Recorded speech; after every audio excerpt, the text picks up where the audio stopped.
The following podcast contains language and content which some listeners may find offensive.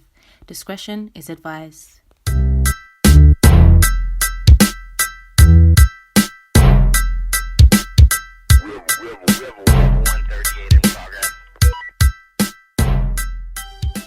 You are now locked in to Daddyless Daughters, the podcast. My name is Karina Mills. And my name is Aliyah Ali.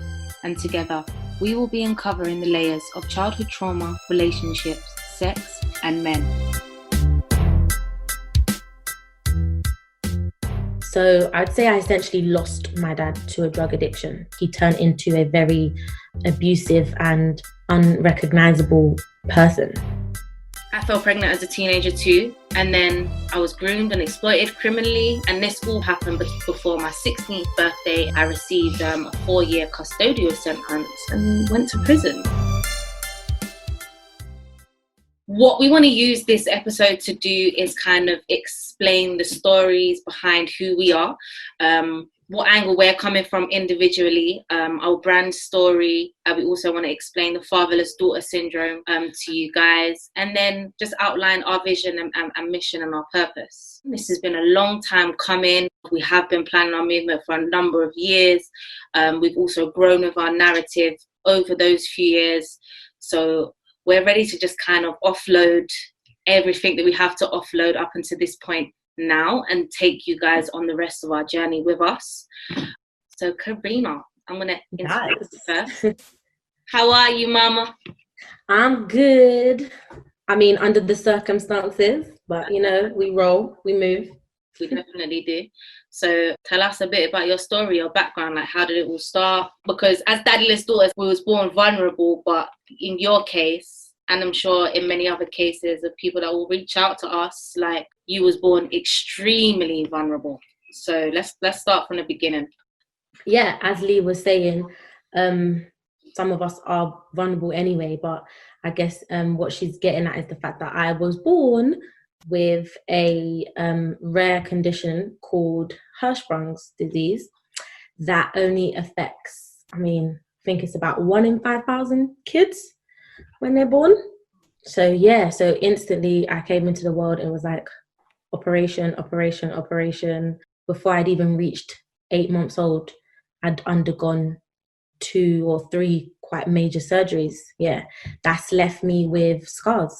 Literally, I'd say physically, of course, mentally, slightly, but that's something that I'm still tapping into and trying to understand. When I was approximately 4 years old, my dad turned to drugs. So I'd say I essentially lost my dad to a drug addiction. I know it sounds crazy saying lost him to a drug addiction because he didn't actually pass away, but I lost him in a way because from then on out, he turned into a very abusive and unrecognizable person. Was that like the earliest memories that you start to have of your dad? Yeah, because I think if you ask me any good memories I have, I don't think I'd actually be able to tell you. If I do remember anything, it would be things that I saw that was very violent. At one stage, he knocked a police officer out cold on my doorstep. And then, I think a couple of times he being my dad, attempted to come and take me, basically. And I'd say, now that I look at it, it's essentially like, was he trying to kidnap me? So one day he came, a family member hid me under the bed and behind some suitcases, like just in case he got in. That family member knew that he was basically coming for me. Then I guess over the years, as the years went by, the police were involved quite a lot. And they would come to my house and I'd play with them. Like, this was normal to me. The police became my play dates. I guess they were just distracting me from the stuff that was happening around me, but I didn't know that at the time. As the years go by, I started to notice the effects that this had. So many things were like normalized for you, having like play dates with police, having a father who's quite unpredictable, can come in and just do anything in the house. You guys was like always living in that survival mode, and that was normalized. Yeah, because even anyone at school or something, like I would hear people at school stories they would be like, oh, that this happened to them or something, or like, you know, like say for example their dad beat them or something like that. So I'd go to a friend's house, and her dad one time beat her in front of me. I was like, oh my gosh, I didn't know what to do. I got scared. I was like, oh shit, like this is crazy. That essentially to me was that I saw an inkling into their story, and I was like, I don't have a story. Like my life's nothing compared to what they're going through or have been through. And I didn't really think I had a story. Like I was just like, no, my life's normal, innit? Like what I saw growing up, that happens. It happened. I can't do nothing about it apart from move on. I never really sat down on it. And nobody sat down with you, like, to help you process that? No, I got quite sick again when I was I was about 10 or 11. You're not actually supposed to get it again. That's the chances in that are even more rare than having it in the first place. So I guess it again became a sense of I've just got to survive at this point. So I think my main focus ended up going on that, like more than anything else. Then that was like end of year 6 kind of thing. I think I missed out on like towards the end quite crucial parts. And then it was like straight into year 7. When you met me. Yes. But yeah, I'd say in terms of relationships and boys, I'd say year 7 was the first time that I started to notice like, okay, there's a boy, he cute. But that wasn't, it was just, again, I guess it was just like little crushes. My only serious relationship I got into when I was about 15, which is crazy because 15 is so young. But he was only 5 months older than me. So it wasn't like, oh my gosh, this guy is 18 or 19. Like he was still a minor himself. Yeah, whereas us at 15, we was out there, boy. We was looking for guys that were older. Well, we weren't looking for guys that were older. They were looking for us, but we was already introduced. And I guess that was the positives about you getting into a relationship so young and you kind of separating yourself from our little group of friends, because you didn't really get roped into any of that kind of stuff. You didn't expose yourself to the type of things that we was exposing ourselves to at that age. Yeah. And I say that was because it's not that I even just got into this relationship young. I ended up staying in it for such a long time. I think literally to the age of about 23 years old, which is crazy because like you said, at that age, you're supposed to be exploring what you do and don't like.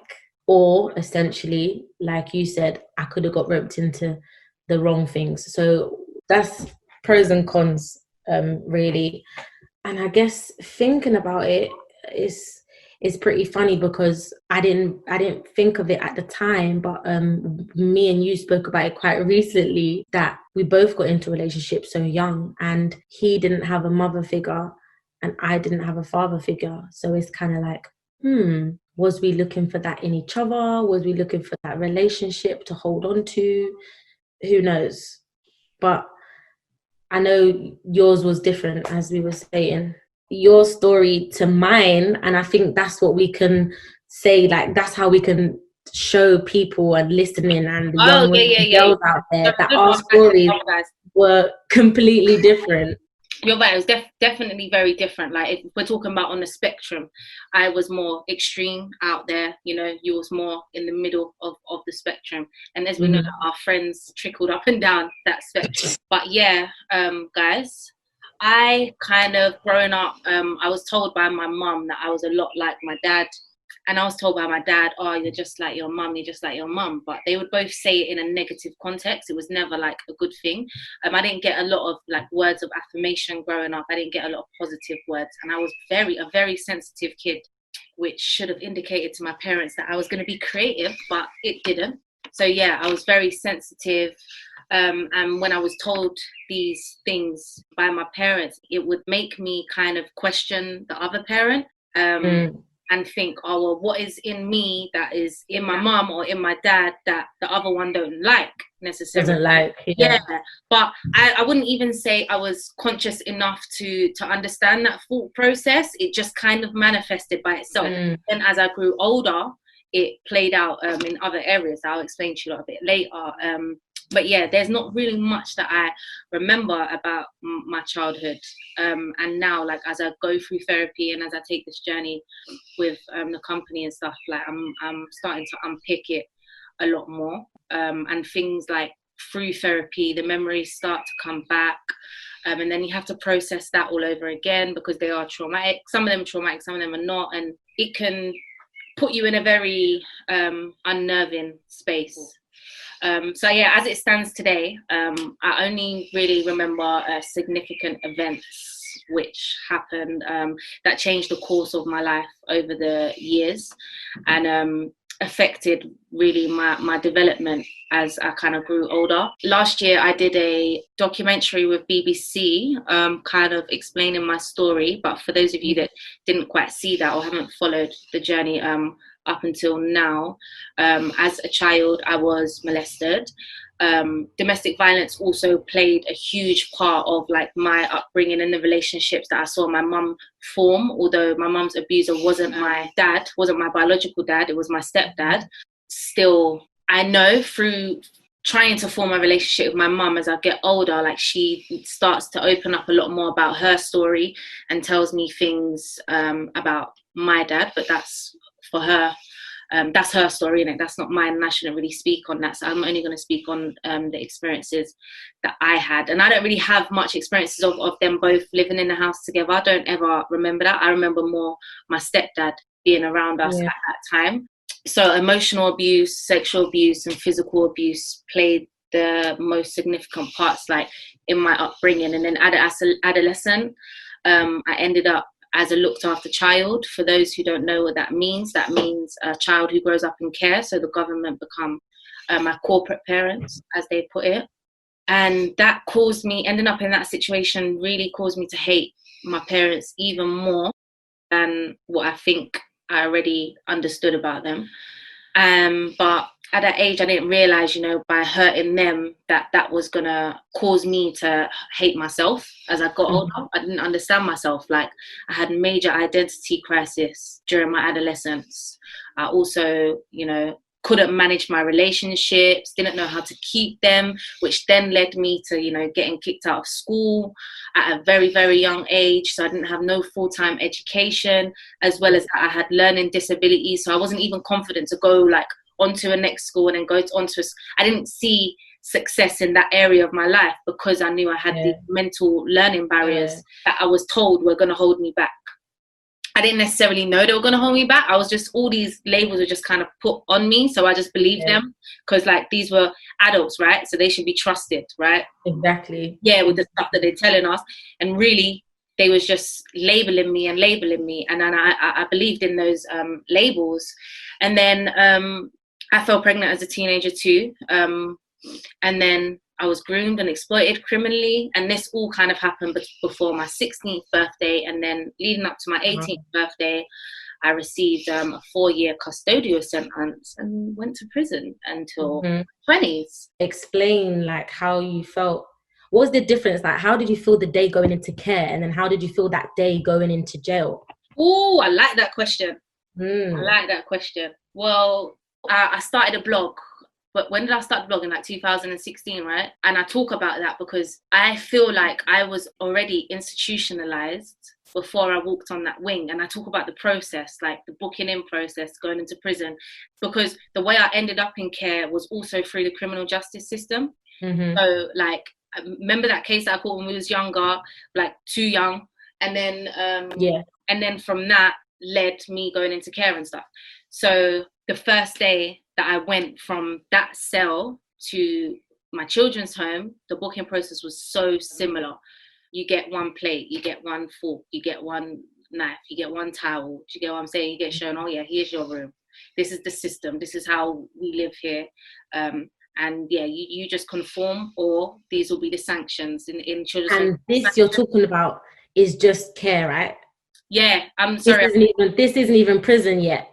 I'm sorry, I'm talking between the two. It's very similar because when you go to prison, you get given your knife and your fork, your plate, your blankets. You get shown where your cell is. You get told here's the system. Read through all of this and whatnot. So yeah, is very the same in children's homes. Even like my bedroom, I remember the freedom to just open up my window and talk to my friend downstairs. That freedom is not there. The windows are barrier. Do you get what I'm saying? You have so similar in your cell where you have your toilet and your sink.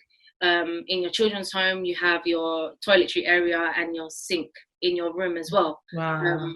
So I was very much programmed for that setting. I feel like I was very much programmed for prison. I ended up where everybody told me I was going to end up. Yeah. And since this is my life, then let me... Might as well live it, innit? Yeah, let me lead it with the little bit of dignity that I will have left, which would be the confidence to just say, yeah, this is me, this is who I am, and like just totally attach myself to that criminal way of living, even though I only lived that way to survive because I was in care, you know. And I had to think about things that obviously you lot didn't really have to process. Like you lot's mum and siblings and stuff like was still able to buy you clothes and was still figuring stuff out for you, where that luxury was taken away from me. My mum was living in a domestic violence refuge. I didn't even like have a relationship with her, and I was so angry with her because I felt like it was all her fault. Like she let us down at the same time. So yeah, it was very similar. I was very much institutionalized to go down that path, and I see it also in the school system. I can see the way these institutes are set up for us to value discipline more than we value development. And when we live in a society that values discipline more than it values development, then you're training children for prison. You're not really training them for growth, you know? Yeah. What you do at that age, you adopt this persona, yeah?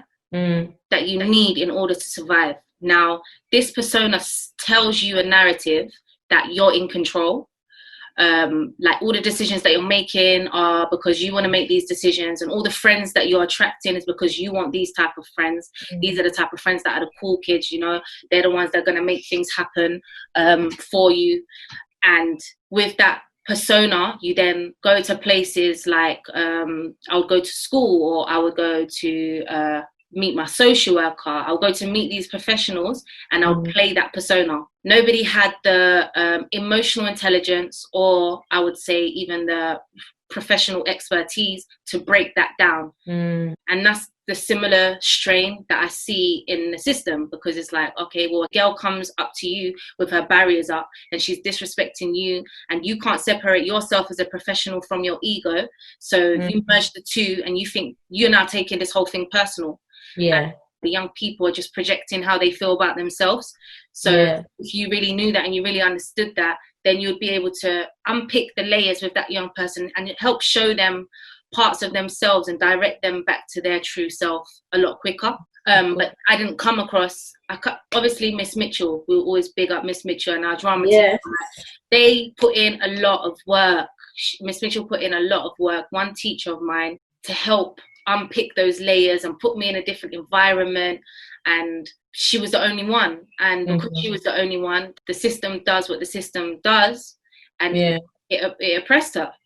And there was only so much she could do. Like, we kept hitting barriers to the point where I think it even hurt her being too involved in my case. I kind of remember that process, because I was thinking as well as you was telling it, like, how did it feel essentially? I would say in a way leading a double life, in a way, so much leading a double life, but hidden away, because you essentially, like, for example, had a friend like me who the idea of even taking a sweet from the Sainsbury's pick a mix, I just couldn't even do it. There was things that you just wouldn't even tell me, because you just knew like I wasn't that kind of person, but at the same time you still had me there, like, but then you had the friend that was on what you was on, lived the life you lived. And what was that like? It taught me a good skill, which I still use to this day. The reason why I felt like I held on to our friendship, like regardless of where life was trying to take me, was because it still allowed me to be a kid. Like, it still allowed me to feel that little bit of innocence. Like, we'll still be playing runouts, we'll be doing all kinds of mischievous things, which I know I had like surpassed in my life. But you know, that giddy feeling, that kid-like feeling, that like was stripped from me.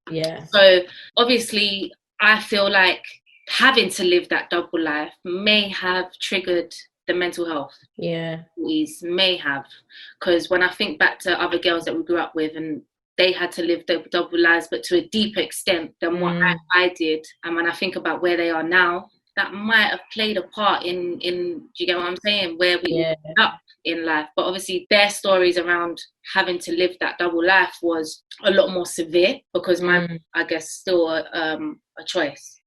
I guess, and then this allows us to lead into one of our topics, which is something we've looked at quite a lot lately, which is the fatherless daughter syndrome.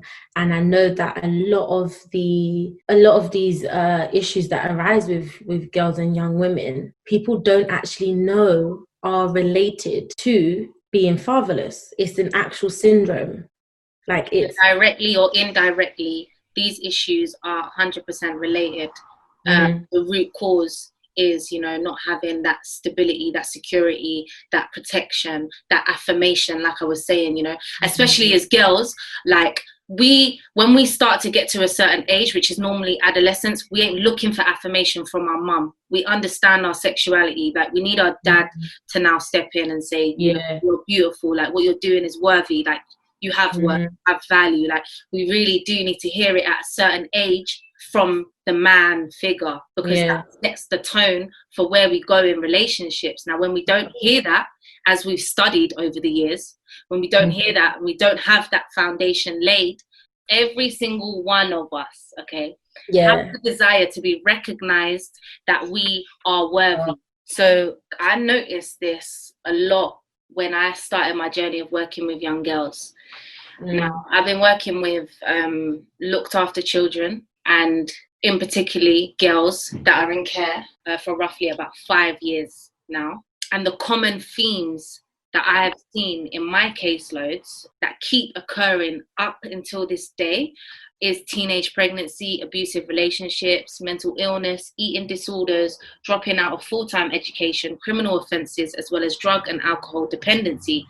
And all of that is not mentioning the boys and the men that live in the shadows of those themes, and are exploiting these girls into thinking that these ideas that they have of themselves, or these ideas that they have of the decisions that they're making, are their own decisions and their own pictures of who they are. So these are the themes that keep playing out in girls' development, and that we see. These are the statistics that are being produced by fatherless children, mainly. So with that being said, I know from my own story that I have contributed to probably every single one of those statistics as well. You've contributed to a few, and I know there's probably thousands that have contributed to many. And I want to kind of talk about it now, like on a universal scale, because I don't think we all understand it. And I wouldn't even go as far as to say I fully understand it yet, but I'm a couple years ahead. I understand aspects of it that I've related back to my own journey, and the more girls that I get to work with over the few years, I can apply my own solutions. But the system solutions, which are very similar to societies, which is, why are these girls in these relationships? Why are they putting themselves in danger? Why can't she just make other friends? The system, they like to take young people from their placements and the environments that they know quite well, and then place them in places like Liverpool, Scotland, Manchester, all around the country, and then they expose them to even more predators. Because they make them even more vulnerable by putting them into a world essentially that they've got no idea of. 100%. And what I was going to lead on to say when I was talking about the seeds that were planted when I was in prison was I met a large amount of females who were under the radar. And it made me think, like, okay, cool. I don't like my parents so much. I don't like the system so much. But I could have been like this girl who gets released from prison on Tuesday and she's back by next week, Wednesday. Because she's got a safe place to be, she got food to eat. So when we talk about vulnerabilities, and like when you was looking around at them lot when we was younger, and you was thinking my life ain't nowhere near as bad, when I got to jail I realized, hold on, they told me I got mental health difficulties, but I've still got my sanity, and I'm still a very intelligent person. Like, I think very logically and objectively when I'm thinking. So when I looked around at these girls who didn't have that, I was thinking it was kind of a blessing that I was picked up by the system then, because I was introduced to a whole load of girls who hadn't been taken by the system and whose situations were a lot worse than what mine could have been. And they were riding bigger birds, or they got themselves into some crazy situations. So once I kind of gone through that, then come out, started working with young people and looked after girls. And then I just started connecting all these dots. And then that's when I started coming at you fast. Like, we do this. Why are you coming fast? I know there's a need for what I'm talking about. Like, I'm getting so passionate. This is starting a fire. Like, make some noise, god damn it! But this is starting like a fire in my stomach that I can't get away from. And then I kept getting caseloads of girls, and I started attracting even more girls that were suffering from the exact same root cause, but a lot of them were unable to identify it because, you know, their dads were also still in the house. And that's something that I have to point out, because since being in contact with a lot of young girls over the time that we have, since we've been on this journey, and even when we wasn't, and like I said, I saw friends getting beat by their dad. It's like, hold on, your dad's still in your life, but who's to say he was in your life for the good? Like, who's to say, you know, he taught you the things you needed to be taught? And that's where, when we say daddyless daughters, we don't just mean girls who have been brought up completely without a father, or had the father and the father left. This could also include a father that was there but wasn't there emotionally. And, you know, because I know some girls' stories, their dad was only there, you know, to give money, and other than that, they never saw him. It was like, okay, he pays the bills, and that was it. And I was going to say that I've gone through this in therapy.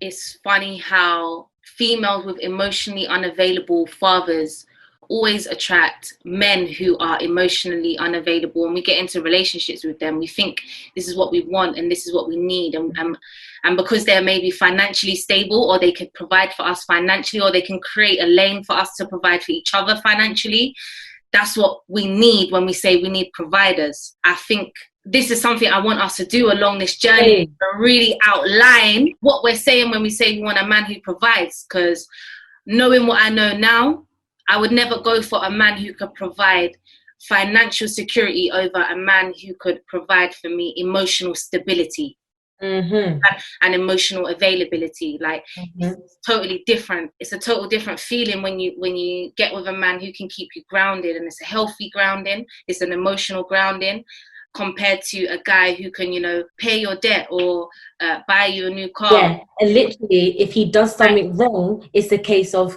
oh, here, babe, go shopping. Here, babe, I bought you flowers. And it's like, hold on, do you want to acknowledge what you've done? And a lot of guys that have money there and don't know how to provide that emotional stability, that's their way. And are they wrong for that? Are they wrong for that? If that's what we don't know, because then that's essentially all that could have all they've been taught. And it's like, hold on, at some point we have to take blame for what we're accepting. And explain to them, when we say we want a provider of the household, don't get me wrong, we do need financial providing funds, yeah, but at the same time, when we say we need a provider, we need to outline exactly what that looks like, or what we mean when we're saying that for the man. I feel like, anyway, because this is where the lines are getting blurred. And for a long time, I prioritized that financial providence over a man who's emotionally available for me. And the reason why I did that as well was because I lived in a state of survival for so long. Everything was about surviving. But now I'm in a stage of my life where it's about thriving, okay? And I need to figure out, how am I going to be wealthy? How am I going to have everything on the board? Like, I don't want just money. I want other things. I need to make sure I have a fulfilled life. In order for that to make sense, you know, I need to have emotional availability is a need for me because of the layers of trauma that I'm coming from, because of how I grew up. You get what I'm saying? I think it's good as you're explaining it, because you're showing people that, you know, this isn't something you knew straight away. So if you're in a situation, you might feel comfortable, but then there might be those little red flags that's saying to you, you know what, I don't like this. And that's where you got to listen to what's here, like what's there in your gut, because it's going to tell you, spirit this ain't for me. When you're not being fed what your spirit needs, you will not be allowed to rest. And no matter how much you try to repair this about the relationship or repair that about the relationship or whatever, your spirit is not going to chill. It's not going to allow you to chill because you're not feeding it what it needs. Once it's only after you can give yourself what you need, we can figure out what we want, you know. But for a long time, we've been operating in a space of, okay, what do we want? Like the whole of society, nothing is never good enough. We want this, we want that, blah, blah, blah, without even identifying the foundation, the needs, understanding our pathology, where we're coming from, what is important, what are the ingredients that are important for us to move forward, and then how do we maximize that? That's figuring out what we want, you know, and how we can get fulfillment. And again, that leads us to say, basically, you know, essentially why we started this. We've got our life stories, we've got our professional stories, and then that just led us to like, okay, but now what can we do? Like, what can we do to help? And then obviously that's where Daddyless Daughters came. And then that's when the vision that we had literally was to become a global voice for the voiceless. Some girls might feel like, oh, but I can't say because, you know, he might feel I'm being this, or he might feel I'm being that, or my friends might think I'm being stupid. There's just so much. I can't speak for every girl, and that's why we started this, so we could essentially attempt to try and speak and get you lots of voices heard. Yeah, I think it's important for us to highlight that like Daddyless Daughters, we can experience multiple layers of loss, and that in turn makes us trauma survivors from an early age.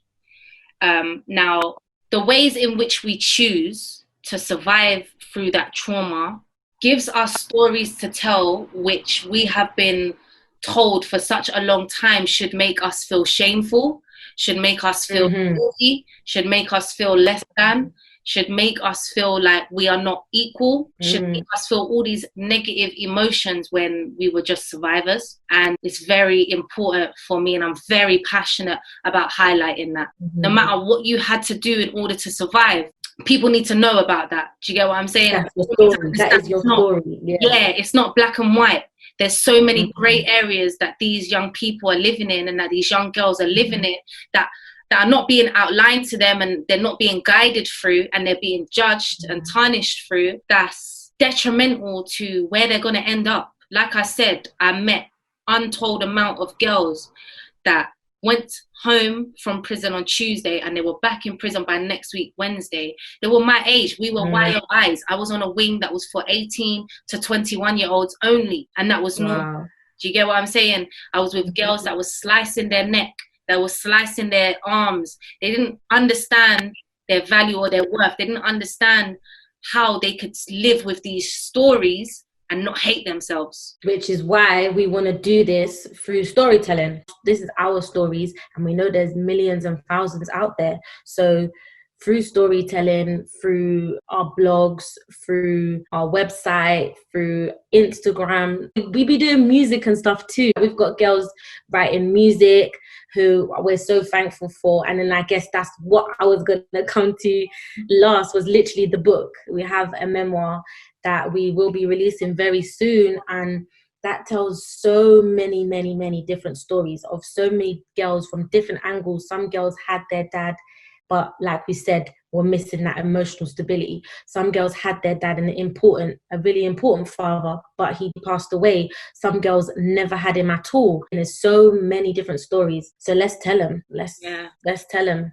Yeah, man. And like, it's important for us to know that you're not judged here. Like, this is a safe and brave, creative space that we want to provide for women of all walks of life that can relate to the stuff that we talk about. The podcast in particular, our first series, we're going to take you on a journey called Broken Homes. We're going to have our first series with a collection of girls coming and telling you their stories of growing up. And then after that, we want to document where we're going with this, and we just want to include you guys in our conversation, in our narrative. We want you guys to be very included in the process of us building this movement. And if any of you want to get involved, don't hesitate to message us, email us. Our information is out there. We're ready to collaborate with you all. And yeah, like our sole purpose is quite simple. Like I'm very passionate about encouraging a lifestyle of emotional development so we can get to build sustainable lives for ourselves, you know, especially coming from brokenness, coming from nothing. Important that, you know, we're all able to build sustainable lives, man. And this journey of self-discovery is the best journey I've ever been on. And that's something we're pointing out too, is being on, going on, still on, will continue to be on. Like, it's not something that's like, you know, like one day you're going to wake up and you're going to realize, oh my gosh, I'm on it, and you know it's going to take me a year and I'm going to be done. Like that's not how it works. But again, that's what we're here for, and that's why we're going to get these stories out here. So, and remember that storytelling is your life's work. Edit well and edit often. Well, thank you guys. Thank you. Yeah, so we'll be releasing one episode every week. Like we said, you guys enjoy our content. If you want any topics, any specific content, message us. Also, like, subscribe, repost, and share. See you on the other side. Later. Bye.